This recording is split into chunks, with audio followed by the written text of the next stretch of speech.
சூடான தண்ணியில் தயிர் மட்டும் சேர்த்து பாருங்கள். இதுவரையும் நீங்கள் கேள்விப்படாத ஒரு ரெசிபி தான் பார்க்க போகிறோம். சும்மா 5 நிமிஷம் இருந்தால் போதுங்க, டக்குன்னு இதை ரெடி பண்ணிடலாம். அது எப்படின்னு வீடியோவில் பார்க்கலாம். Hello friends, welcome back to Nalini morning cooking. இன்றைக்கி நம்ம தயிர் பயன்படுத்தி ஒரு புத்தம்புது ரெசிபி தான் செஞ்சு பார்க்க போகிறோம். இந்த ரெசிபி ரொம்ப டேஸ்ட்டாக இருக்கும். இதை செய்கிறதுக்கு ஒரு 5 நிமிஷம் இருந்தால் போதுங்க, டக்குன்னு செஞ்சு முடிச்சிடலாம்.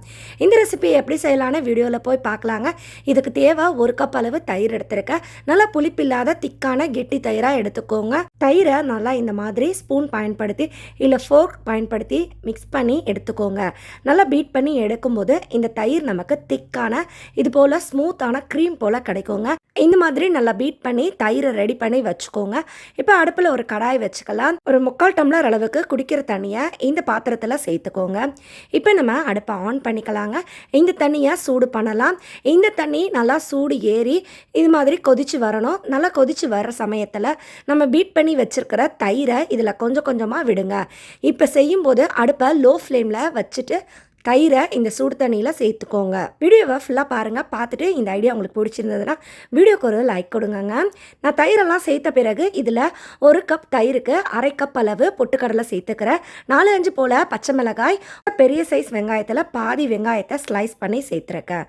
இதெல்லாம் சேர்த்துட்டு நல்லா மிக்ஸ் பண்ணி கொடுங்க. இப்போ இந்த அடுப்பை நல்லா ஹை ஃப்ளேமில் மாற்றிக்கோங்க. நம்ம போட்டிருக்க இந்த தயிர் தண்ணியோடு சேர்ந்து நல்லா இந்த மாதிரி ஒன்று சேர்ந்து வருங்க. நம்ம போட்டிருக்க பொட்டுக்கடலை, வெங்காயம், பச்சை மிளகாய் இது எல்லாமே இந்த தயிரோட சேர்த்து அதில் இருக்கிற அந்த புளிப்பு சுவை எல்லாம் இந்த பொருட்களில் நல்லா இறங்கி வரணும். நல்லா இது தளன்னு கொதித்து நம்ம சேர்த்துருக்க தண்ணி, தயிர் இதெல்லாம் நல்லா சுண்டி வருங்க. இது சுண்டி வரும்போது இந்த பொட்டுக்கடலை நல்லா ஊறி வெந்து வருங்க. இந்த மாதிரி நல்லா அந்த தண்ணியெல்லாம் வற்றி வரணும். இது நல்லா சுண்டி வற்றின பிறகு அடுப்பை ஆஃப் பண்ணிவிடுங்க. அவ்வளோதாங்க, நம்ம சேர்த்த தயிரெல்லாம் நல்லா வற்றி அந்த பொட்டுக்கடலையோட கலந்து போயிருக்கும்.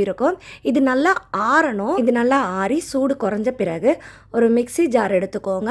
அதில் ஆற வச்ச எல்லா பொருட்களையும் சேர்த்துக்கலாம். இதில் சேர்த்துட்டு இதில் கொஞ்சமாக தண்ணி விட்டுக்கோங்க. நல்லா தண்ணி விட்டு இதை ஃபைன் பேஸ்ட்டாக அரைக்கணுங்க. நல்லா நைஸாக அரைக்கிறதுக்கு தேவையான அளவு தண்ணி சேர்த்துக்கலாங்க. தண்ணி சேர்த்துட்டு நல்லா இதை மைய அரைச்சி எடுத்துருங்க. பார்க்குறதுக்கு நல்லா ஃபைன் பேஸ்ட்டாக இருக்கணுங்க. இதை அரைச்ச பிறகு இதை ஒரு ஓரமாக எடுத்து வச்சுக்கோங்க. இப்போ நம்மளோட ரெசிபியை செய்ய ஸ்டார்ட் பண்ணலாங்க. இது எப்படி செய்யலான்னு இப்போ பார்க்கலாம். இதுக்கு அடுப்பில் ஒரு பாத்திரம் வச்சுக்கோங்க. இதில் ஒரு 2 ஸ்பூன் அளவு சமையலுக்கு தாளிக்கிறதுக்கு பயன்படுத்துகிற எண்ணெய் சேர்த்துக்கோங்க. இந்த எண்ணெய் லேசாக சூடான பிறகு தாளிப்பு கொடுத்துடலாம். தாளிக்கிறதுக்கு கொஞ்சமாக கடுகு, உளுத்தம் பருப்பு, பாதி வெங்காயத்தை நல்லா பொடியாக கட் பண்ணி இதில் சேர்த்துருக்கேன். 2 வரமிளகாயை கிள்ளி சேர்த்துக்கோங்க.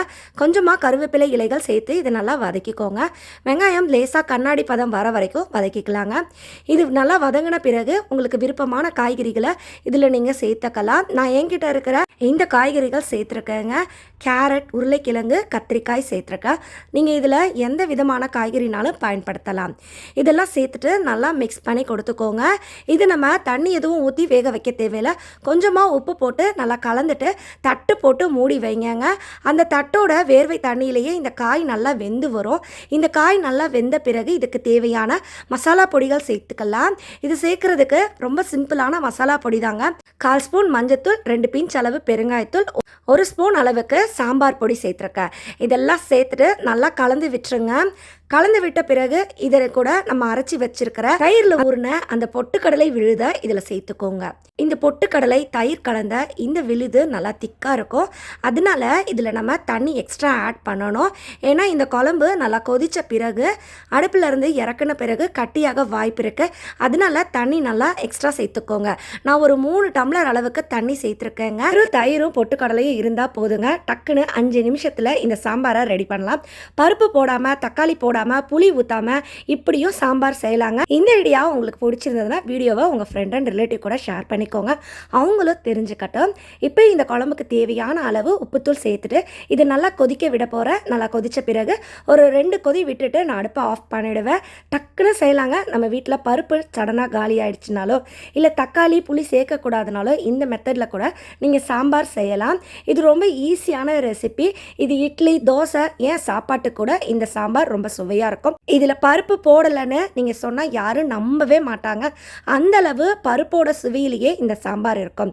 இந்த ஐடியா ட்ரை பண்ணி பாருங்கள். இந்த வீடியோ பிடிச்சிருந்ததுன்னா லைக் பண்ணுங்கள், நிறைய பேர் கூட ஷேர் பண்ணுங்கள். நம்ம சேனலை நீங்கள் இதுவரையும் சப்ஸ்கிரைப் பண்ணலன்னா சப்ஸ்கிரைப் பண்ணிக்கோங்க. நான் மறுபடியும் உங்களை அடுத்து ஒரு சூப்பரான வீடியோவில் சந்திக்கிறேன். அது வரைக்கும் பாய் ஃப்ரெண்ட்ஸ். தேங்க்ஸ் ஃபார் வாட்சிங்.